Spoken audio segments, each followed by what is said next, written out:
Hello friends, welcome back to Jannas recipes. ഇന്നത്തെ വീഡിയോയിൽ വളരെ സിമ്പിളായിട്ട് നമുക്കൊരു ബ്രേക്ക്ഫാസ്റ്റ് ആയിട്ടോ അല്ലെങ്കിൽ ഒരു ഈവനിങ് സ്നാക്കായിട്ടോ ഉണ്ടാക്കാൻ പറ്റിയിട്ടുള്ള ഒരു റെസിപ്പി ആയിട്ടാണ് വന്നിട്ടുള്ളത്. വളരെ ഈസിയാണ് ഉണ്ടാക്കാൻ, കുറച്ച് ചേരുവകൾ മാത്രമേ ഇതിന് വേണ്ടിയിട്ട് ആവശ്യമുള്ളൂ. അപ്പോൾ നമുക്കിത് എങ്ങനെയാണ് ഉണ്ടാക്കുന്നതെന്ന് നോക്കാം. വീഡിയോ കണ്ടുകൊണ്ടിരിക്കുന്ന സമയത്ത് നിങ്ങൾക്ക് ഈ റെസിപ്പി ഇഷ്ടമാവുകയാണെന്നുണ്ടെങ്കിൽ ഒന്ന് ലൈക്ക് ചെയ്യാനും ചാനൽ ഇതുവരെ സബ്സ്ക്രൈബ് ചെയ്തിട്ടില്ലെങ്കിൽ ചാനലൊന്ന് സബ്സ്ക്രൈബ് ചെയ്യാനും മറക്കരുത്. അപ്പോൾ നമുക്ക് ഈ ഈസി സ്നാക്ക് എങ്ങനെയാണ് ഉണ്ടാക്കുന്നതെന്ന് നോക്കാം. അപ്പോൾ അത് ഉണ്ടാക്കാനായിട്ട് ഞാനിതുപോലെ മീഡിയം സൈസിലുള്ള 2 നേന്ത്രപ്പഴമാണ് എടുത്തിട്ടുള്ളത്.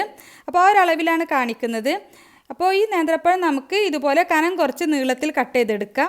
ഓരോ പഴവും 4 പീസായിട്ടാണ് കട്ട് ചെയ്തെടുത്തിട്ടുള്ളത്. അപ്പോൾ പഴത്തിൻ്റെ വണ്ണത്തിനനുസരിച്ചിട്ട് 3-4 പീസായിട്ട് കട്ട് ചെയ്തെടുക്കാം. ഇനി ഒരു പാൻ വെച്ച് ചൂടാകുമ്പോൾ അതിലേക്ക് 1 ടേബിൾ സ്പൂൺ നെയ്യ് ഒഴിച്ച് കൊടുത്തിട്ടുണ്ട്. ഇതിലേക്ക് കുറച്ച് അണ്ടിപ്പരിപ്പ് ചെറുതായിട്ട് കട്ട് ചെയ്ത് ഇട്ട് കൊടുത്തിട്ടുണ്ട്. കുറച്ച് അണ്ടിപ്പരിപ്പും മുന്തിരിയും ആദ്യം ഒന്ന് വറുത്തിട്ട് കോരി മാറ്റി വെക്കാം. അണ്ടിപ്പരിപ്പ് ഒന്ന് റോസ്റ്റായി വരുന്ന സമയത്ത് കുറച്ച് കിസ്മിസ് കൂടി ഇട്ട് കൊടുത്തിട്ടുണ്ട്. അപ്പോൾ 2 കളറിലുള്ള മുന്തിരിയാണ് ഞാൻ എടുത്തിട്ടുള്ളത്. അപ്പോൾ ഇത് രണ്ടും ഒന്ന് റോസ്റ്റായി വന്നാൽ, മുന്തിരിയൊക്കെ ഒന്ന് വീർത്ത് വന്നാൽ നമുക്കിത് പാനിൽ നിന്നും മാറ്റാം. ഇനി ഇതേ നെയ്യിലേക്ക് തന്നെ നമ്മൾ കട്ട് ചെയ്ത് വെച്ചിട്ടുള്ള നേന്ത്രപ്പഴം ഇട്ട് കൊടുക്കാം. അപ്പോൾ ആദ്യം ഒരു ട്രിപ്പ് പാനിൽ കൊള്ളുന്ന അത്രയും പഴം ഇട്ട് കൊടുക്കാം. അപ്പോൾ ഇതുപോലെ നേരത്തെ സാധാരണ നമ്മൾ നേന്ത്രപ്പഴം വാട്ടിയെടുക്കുന്ന അതേപോലെ തന്നെ വാട്ടിയെടുക്കുക. മുഴുവനായിട്ട് നമ്മൾ കട്ട് ചെയ്ത് വെച്ചിട്ടുള്ള പഴം മുഴുവനായിട്ട് ഇതുപോലെ വാട്ടിയെടുക്കാം. ഒരു സൈഡൊന്ന് വാടി വരുമ്പോൾ നമുക്ക് മറിച്ചിട്ട് കൊടുക്കാം. അതുപോലെ ബാക്കിയുള്ള മുഴുവൻ പഴങ്ങളും ഇതുപോലെ തന്നെ വാട്ടിയെടുത്തിട്ട് മാറ്റി വെക്കാം. അപ്പോൾ 2 സൈഡൊന്ന് വാടി വന്നപ്പോൾ ഞാനിത് പാനിൽ നിന്നും മാറ്റുകയാണ്. ഇതുപോലെ തന്നെ ബാക്കി കട്ട് ചെയ്ത് വെച്ചിട്ടുള്ള മുഴുവൻ പഴവും വാട്ടിയിട്ട് ഒരു പ്ലേറ്റിലേക്ക് മാറ്റിയിട്ടുണ്ട്. ഇനി ഞാൻ ഈ സ്നാക്കിന് വേണ്ടിയിട്ട് 2 കോഴിമുട്ടയാണ് എടുത്തിട്ടുള്ളത്. അത് മിക്സിയുടെ ചെറിയ ജാറിലേക്ക് ഒന്ന് പൊട്ടിച്ചൊഴിച്ച് കൊടുക്കാം. ഇതിപ്പോൾ ഈ 2 മീഡിയം സൈസിലുള്ള നേന്ത്രപ്പഴം വെച്ചിട്ട് ചെയ്യുമ്പോൾ ഇതുപോലെ 2 കോഴിമുട്ട എടുത്താൽ മതി. അതെല്ലാം നമുക്ക് കുറച്ചുകൂടി വലിയ സ്നാക്കായിട്ടൊക്കെ വേണമെന്നുണ്ടെങ്കിൽ, അല്ലെങ്കിൽ കുറച്ച് കട്ടിയിലുള്ള സ്നാക്കായിട്ടൊക്കെ വേണമെന്നുണ്ടെങ്കിൽ നമുക്കൊരു 3-4 കോഴിമുട്ടൊക്കെ വേണ്ടി വരും. ഇനി നമുക്ക് മധുരത്തിനായിട്ട് 1.5 ടേബിൾ സ്പൂൺ പഞ്ചസാരയാണ് ചേർത്തിട്ടുള്ളത്. നമ്മളുടെ മധുരത്തിനനുസരിച്ച് നോക്കിയിട്ട് ചേർത്താൽ മതി. പിന്നെ ഒരു 1/4 ടീസ്പൂൺ ഏലക്കപ്പൊടിയും 1 നുള്ളു ഉപ്പ് കൂടി ചേർത്തിട്ട് പഞ്ചസാരയൊക്കെ നന്നായിട്ടൊന്ന് അടിഞ്ഞ് കിട്ടുന്ന രീതിയിൽ ഒന്ന് അടിച്ചെടുക്കാം. ഇനി നമ്മൾ ആദ്യം നേന്ത്രപ്പഴം വാട്ടിയിട്ടുള്ള അതേ പാനിൽ തന്നെ അതിൽ കുറച്ച് നെയ്യുണ്ട്, അതുകൊണ്ട് ഞാൻ നെയ്യൊന്നും ആക്കിയിട്ടില്ല. അതിലേക്ക് അടിയിലൊരു ചെറിയ ലെയറായിട്ട് ഈ മുട്ടയുടെ ബാറ്റർ ഒന്ന് ഒഴിച്ചു കൊടുക്കാം. ചെറിയൊരു ലെയർ ഒഴിച്ചു കൊടുത്താൽ മതി.